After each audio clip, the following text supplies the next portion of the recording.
Good morning all of you. आज हम पाठ 7 जवाहर भाई रेखा चित्र में महादेवी वर्मा ने पंडित जवाहरलाल नेहरू के साथ बिताए अपने कुछ अनुभवों को आगे पढ़ते हैं। अत्यधिक शासकीय व्यवस्था में भी उनका स्नेह भरा मानवीय रूप अशून्य ही रहा। उनके प्रधानमंत्री होने के उपरांत एक बार मुझे विशेष काम के लिए दिल्ली जाना पड़ा।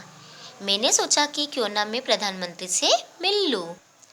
प्रधानमंत्री से मिलने का समय निश्चित करने का अवकाश नहीं था, अतः ऐसे ही प्रभात बेला में उनके विशाल भवन पर उपस्थित हुई। उनके निजी सचिव ने कहा, बिना पूर्व निश्चित समय की भेंट होना संभव नहीं है। यहाँ तो लोग 10-10 दिन तक प्रतीक्षा में पड़े रहते हैं। यानी प्रधानमंत्री से मिलने के लिए लोग 10-10 दिन का इंतजार करते हैं।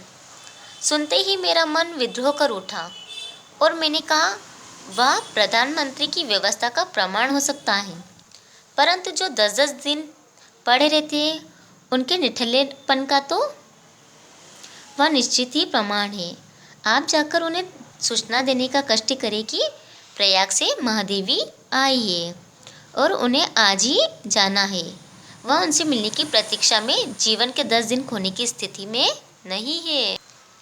लेखिका का संदेश किस स्थिति में पहुंचा, यहाँ तो उन्हें पता ही नहीं था, किंतु शीघ्र ही भाई जवाहरलाल तेजी के साथ सीढ़ियों से उतरते दिखाई दिए और उन्होंने लेखिका का हाथ पकड़कर एक प्रकार से खींचते हुए ऊपर की मंजिल में ले आए। यहाँ बैठो, तुम्हारे लिए काफ़ी आती होगी। इलाहाबाद के हालचाल बताओ। वे इस प्रकार बातें कहते गए कि मुझे रूठने की याद ही नहीं रही और ना शिकायत करने की। अत्यधिक व्यस्त रहने पर भी दूसरों के विश्वास और सुविधा की चिंता करना वे शायद भूलते नहीं थे। मेरी स्मृति में एक और घटना प्रत्यक्ष हो जाती है। प्रत्यक्ष यानी सामने। एक बार जब मैथिली शरण दद्दा और मैं उनसे मिलने गए, तब उन्होंने सहज आत्मीयता से मुझे रात में अपने साथ भोजन करने का निमंत्रण दे डाला। दद्दा विनोद भाव से बोल उठे, अवश्य पंडित जी, महादेवी की इस बार शुद्धि कर डालिए। हम तो किसी प्रकार बच ही गए हैं, या ना बच पाए। तब उन्हें स्मरण आया, यानी याद आया कि मैं तो दद्दा के सामने शाकाहारी हूँ। उन्होंने पूछा, क्या तुम अब तक घास पात ही खाती हो? प्रश्न के उत्तर में दद्दा ने सविनोद कहा, आप सबने हमारे लिए और छोड़ा भी क्या है? इस विनोद के बीच भी वे इंदिरा जी को बुलाकर अलग से शुद्ध शाकाहारी भोजन बनवाने की व्यवस्था करने का निर्देश देना नहीं भूले।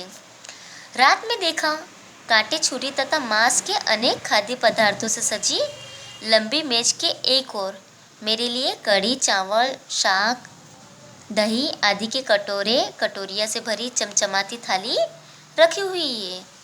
उन्होंने जिस प्रकार मेरी इच्छा का ध्यान रखा, उसी प्रकार वे मेज के शिष्टाचार की ओर भी सतर्क थे। उन्होंने हंसते हुए थाली अपने पास रखवाई और अत्यंत आत्मीयता से मुझसे कहा, जो तुम नहीं खाती हो उसे दूसरे को खाते देख नाक वो मत चढ़ाना। आम काटने की कला में उन्हें विशेष प्रवीणता प्राप्त थी। प्रवीणता यानी कुशलता, जिसका प्रदर्शन करके वे अपने अतिथियों को हैरान कर देते थे।